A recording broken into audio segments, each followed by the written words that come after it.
say, Fago, you that nigga. Remember you.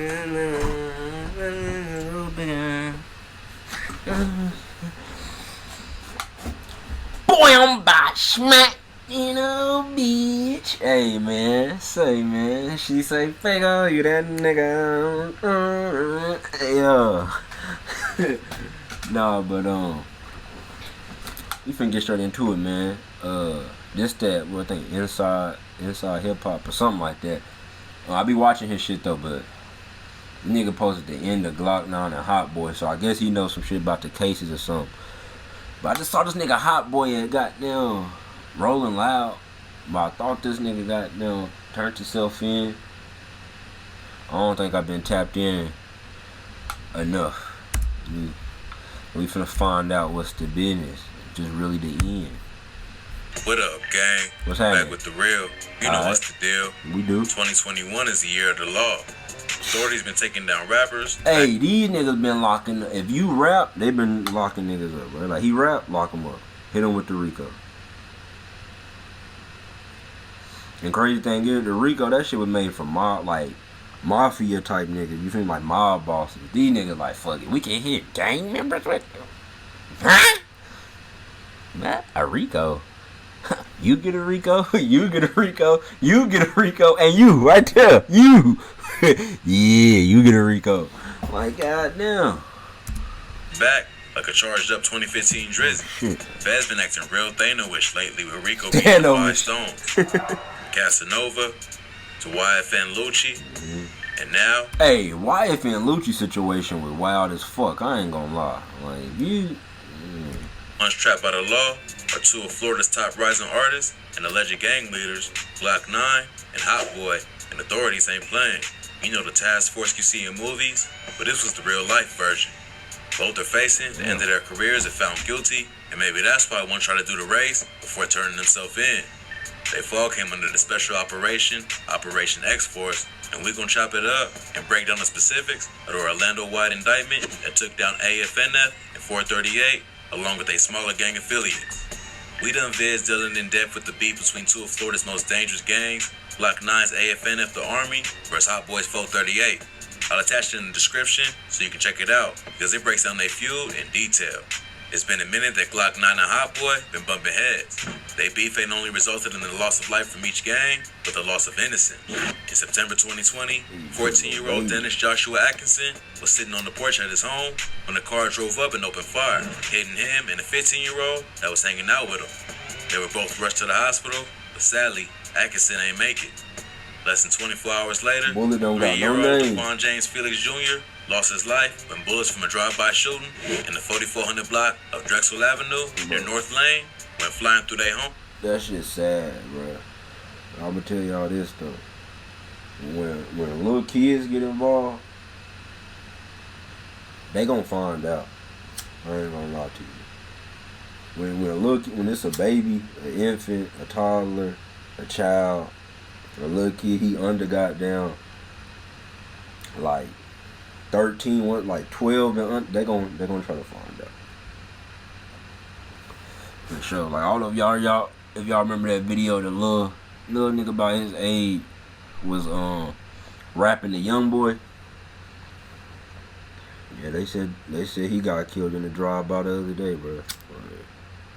That was my last day on social media too. I don't got social media no more. If y'all ain't know, if you knew, I don't got social media. I got it, but I deleted it off my phone. So you can't get to me out there. But yeah, that shit's sad, bro. Hitting a toddler in the head while he was playing in the living room. Where 3-year-old Daquan Felix was shot in another drive-by shooting on September 22nd. And the day before that, 14-year-old Dennis Atkinson was shot and killed in another shooting. On April 25th, 2020, Dexter... And I just talked to a little nigga the other day from Broward County, man. Hey, little nigga, if you seeing this, bro, I hope your ass straight, man. Remember what I said, fool. So, hope your ass straight. Jr., an Ocoee High School football star who was about to graduate and pursue his football dreams at college, was caught within what authorities say was retaliation by AFNF for the arrest of fellow gang member Cox after being charged with murdering 438 affiliate Wolf. Next would be the unintended casualty after attending Wolf's funeral. Stream 85 plus My live stupid ass channels had to with skip no it, nigga. hidden It was fees. telling me the ad was coming. YouTube TV. Try it free. It's not the greatest confidence booster when your face looks like a pepperoni pizza. 6 months ago, my skin was at its worst. I started using Curology. Oh, Fast forward today, good. my skin is happy. But the last innocent death that was recorded was the straw that broke the camel's back. 16-year-old Savia King lost her life in the midst of the gang feud. Developing right now, a family is desperate for answers. A 16-year-old girl was shot and killed in front of an Orlando gas station this weekend. Fox 35 learned that she is the niece of Orlando City Commissioner Regina Hill. On May 2nd, 2021, the 16-year-old and a friend was called in the Uber after an evening out when the friend's brother offered to give him a ride. Reports state that shortly after, another vehicle opened fire on their vehicle in a targeted gang shooting hitting Tavia. She later passed at the hospital. Anthony Ant Barnes and Jacarius Jermaine Javante Simpson was arrested in her incident. The third person listed as the shooter, Jeremiah What the Woods, hell is in this was nigga apprehended. head? Boy, what the fuck? But y'all ain't tell this nigga. That ain't the. There's another way to make. Bro, them shits. I ain't even gonna hold you, bro. Them shits look like little pieces of fucking Walmart plastic bags, bro. But them are not rubber bands. After cops found what was believed to be his gun used in her Big shooting, fat after 40. the investigation Yeah. recovered 15 guns off the street, which included 2 Big stolen fat guns, 40. but his Hurt a being one nigga of them. years. The significance of her being collateral damage was that she was the niece of Orlando City Commissioner Regina Hill. In the ideal world, all life is equal, but in our cruel reality, who you connected to adds to your importance. The level of Right. violent crime that Right. we are seeing today is unacceptable. We had Tavia King become an innocent victim of violence, and so many others. We are devastated for her family's loss. Cops was already plotting on Glokknine and Hotboii, but this got them into action with the swiftness. And in October 2020, they created the Joint Task Force with operatives from NBI, Orlando Police, and the FBI. They called in the entire firearm squad for the secret 9-month investigation called Operation X-Force with one goal in mind: to take down the criminal empires of the Army, 9 038, and everyone involved in their bloodthirsty beef, That was a and keep them baby locked right away. there. Our goal is to remove them from the streets, keep them off the streets, and if convicted, make sure they don't recycle back into the community and continue their behavior. AFNF, short for All Family No Friends, is allegedly headed by Glokknine, while 438 by Hotboii.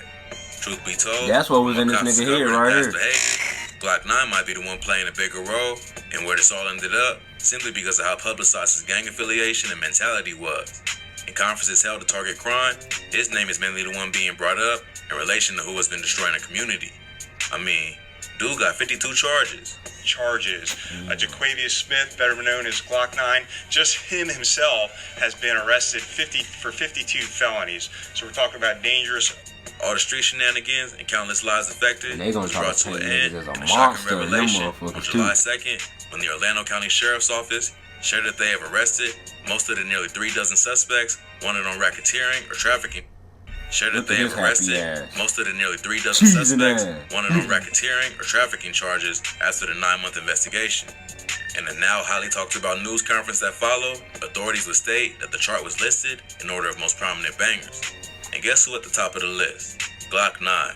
If you look at that poster, the prominent people at the top displayed there, just between those 8 people, they're responsible for 230 felony charges. In fact, he was the first one to be apprehended Did he back say on June 8 21st. people? Felony charges. 8 people, they're responsible people. for 230 felony charges. 230 In fact, felony he was the charges. first one to be apprehended back on June 21st and held on a $750,000 bond for racketeering and conspiracy to commit racketeering charges. It's crazy. He got caught up in the RICO charge, but you won't believe that even the mighty Glokknine fell to the PPP loan scam. Yup, Vlad TV broke the news on the rapper getting got by police through wiretaps on his IG.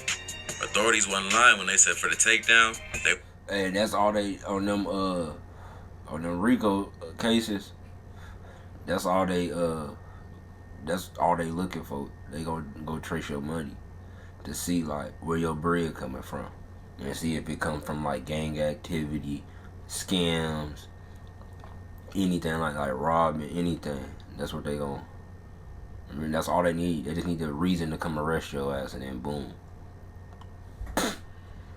Yeah, you Glokknine, ain't you? This you right here, ain't it? You know you done fucked up, right?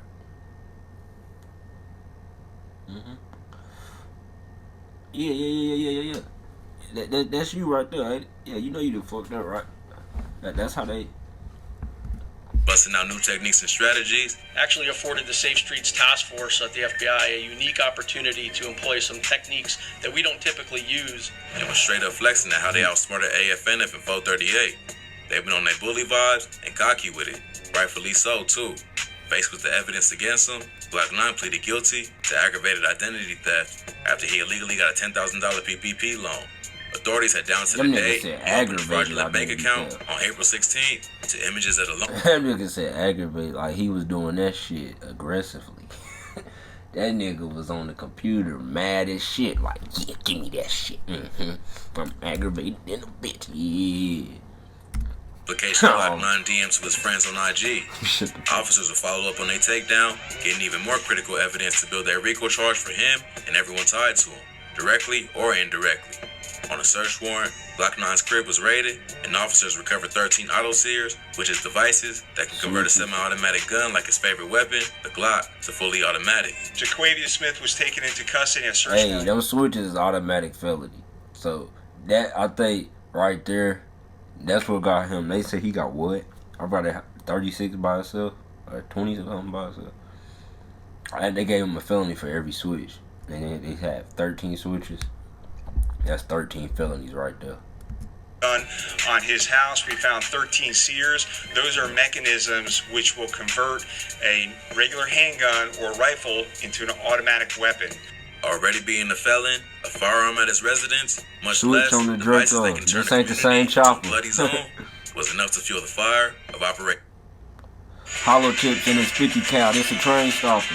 Yesterday's thinking is done. New ideas, we have a ton, so keep pushing forward. Operation X-Force forward. Digging into the investigation, you can see how pivotal Glokknine was to what led his peers and rivals into the hands of law enforcement. Operation X-Force was extensive, well premeditated, and perfectly executed. In the 34-member takedown, there was also smaller fractions of AFNF and 438 like CKN and RCN, which we soon see lose members on their list of arrests. From vids detailing the beef before, the list has some of the highest ranked members of each gang.